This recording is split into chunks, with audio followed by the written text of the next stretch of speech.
Okay, I'm going to show you a little bit of my map that I use for my real estate slash construction build. It's just basically a big grid system that I have laid out here, and you can kind of see. I had this actually labeled out into 4 different quadrants because I have 4 classes, and so that kind of helps me keep them organized, and I can go in through quicker and grade assignments easier if I have them kind of color coded like this. This is something I learned from doing this last year. So basically I have just this is a 100 square grid. I have not quite that many students. I have about 80, so I'll have quite a few little empty squares here, but this is what makes it kind of even and nice and neat, I guess. So I started by generating a flat map, and then I just went along and I used the build tools, and I kind of created a nice little grid. Each of these little squares here is 15 blocks by 15 blocks. And I used some of the World Edit tools that they had here and did a little bit of copying and pasting. So a little bit of advanced build stuff, but not too terrible anyways.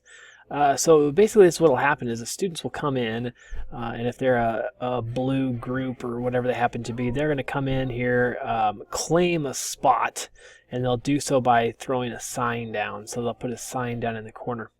I've made it so that the roads here, especially my colored roads and then also my gravel roads here, are disabled with building. So they can't break up my road system, and they can't go outside of their area. So they're kind of stuck in there. So in here, this is where they're going to be building, and they can kind of decide where the front and the back is going to be, the yard, and so forth. Around the outside, I just kind of put some trees, and I threw some bone meal down the rows to get some grass and some flowers, just to kind of make it look nice.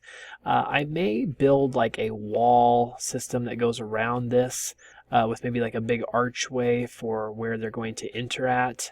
Mainly because then I think I might put the spawn point out here, and then when the second graders come in to look at their houses, they actually start out here and then just kind of walk into town.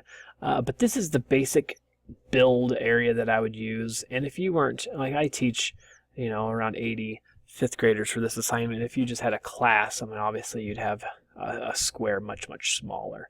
But this is basically how it works. And the kids are in creative mode, which means that when they go in their inventory, just like I do, they're going to be able to get into anything they want to.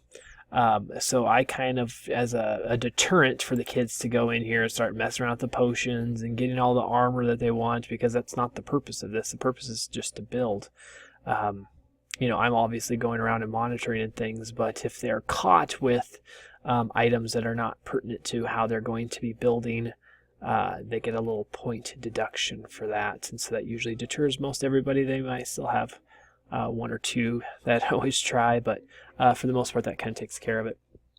So this is kind of one of those where they kind of just have at it, and it takes about, I'd say probably about a good 3 class periods to really get most of your houses done, and that's working for about a half hour to 40 minutes in a shot.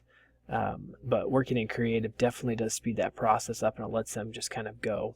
The kids need to have a plan before they come into this world, otherwise they're going to come in and kind of get lost. So they need to know what they're going to build and how they're going to build it. So that's pretty much my map. This is what I use, and when it's all finished, you'll see some really cool structures put up here, and this town becomes a heck of a lot busier. So hope you enjoyed.